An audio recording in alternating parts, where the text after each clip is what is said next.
तो आज के क्लास में हम पढ़ने जा रहे हैं विश्व व्यापार संगठन, वर्ल्ड ट्रेड ऑर्गेनाइजेशन। विश्व व्यापार संगठन एक अंतर्राष्ट्रीय संगठन है जो विश्व व्यापार के लिए नियम बनाता है।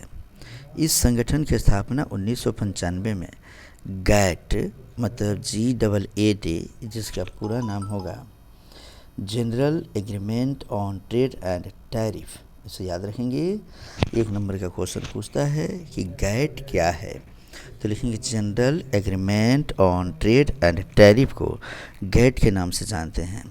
तो इस संगठन की स्थापना 1995 में गैट को विघटित कर की गई थी ताकि गैट के सदस्य देशों के बीच मुक्त एवं निष्पक्ष व्यापार को बढ़ावा दिया जा सके। वर्तमान में इसके 164 सदस्य हैं। इसका मुख्यालय जिनेवा, स्विट्ज़रलैंड में स्थित है। तो WTO वर्ल्ड ट्रेड ऑर्गेनाइजेशन के बारे में जानेंगे। जिस वर्ल्ड ट्रेड ऑर्गेनाइजेशन की स्थापना 1995 में गैट को विघटित करके किया गया था, उस समय इसका नाम WTO की जगह MTO भी रखा गया था। MTO का मतलब होता है कि मल्टीपल ट्रेड ऑर्गेनाइजेशन, बहुराष्ट्रीय व्यापार संगठन। बहुराष्ट्रीय मल्टीपल ट्रेड ऑर्गेनाइजेशन को बदलकर 1995 में विश्व व्यापार संगठन किया गया। और जिस संगठन के नाम पे ये पहले था उसे गैट कहा जाता था, general agreement on trade and tariff. तो इसको पहले विघटित किया गया और इसको विघटित करके तब 1995 में WTO की स्थापना हुई।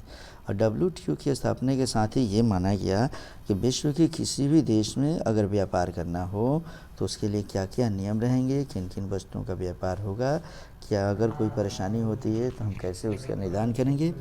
ये समस्त चीज़ें विश्व व्यापार संगठन के नियम के तहत आता है। और इसका अति महत्वपूर्ण क्वेश्चन कि इसे वर्तमान में कितने सदस्य हैं, तो 164 सदस्य हैं। और मुख्यालय कहाँ है? जेनेवा, जो स्विट्ज़रलैंड की राजधानी है। मोस्ट इम्पोर्टेंट क्वेश्चन एक नंबर में पूछता है ये। वास्तव में WTO के कार्य क्या है, वर्ल्ड ट्रेड ऑर्गेनाइजेशन के कार्य। हमने इसे पॉलिटिकल साइंस में भी पढ़ाया है और फिर से इसमें पढ़ा रहा हूँ। तो इसको ज्योग्राफी में भी पढ़ रहे हैं हम लोग और इसे इकोनॉमिक्स में भी पढ़ना पड़ता है। अर्थात अंदाज़ा इसी से लगा लो कि वर्ल्ड ट्रेड ऑर्गेनाइजेशन का महत्व क्या है।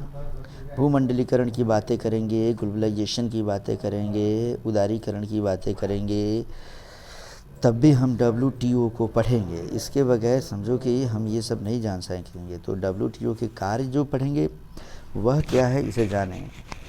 तो यह अंतर्राष्ट्रीय व्यापार के नियमों को सही तरह से लागू करना सुनिश्चित करता है।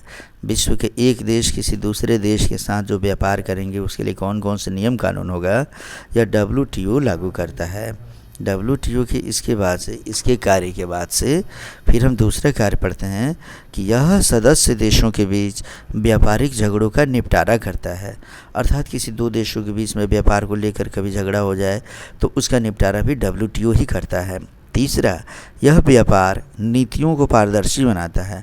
मतलब WTO किसी नीति को छुपा के नहीं रखता है, सभी के लिए बता दिया गया रहता है कि भाई ये नीति है, अगर इस नीति का कोई पालन नहीं करता है तो समझो कि WTO के कानून का उल्लंघन करता है।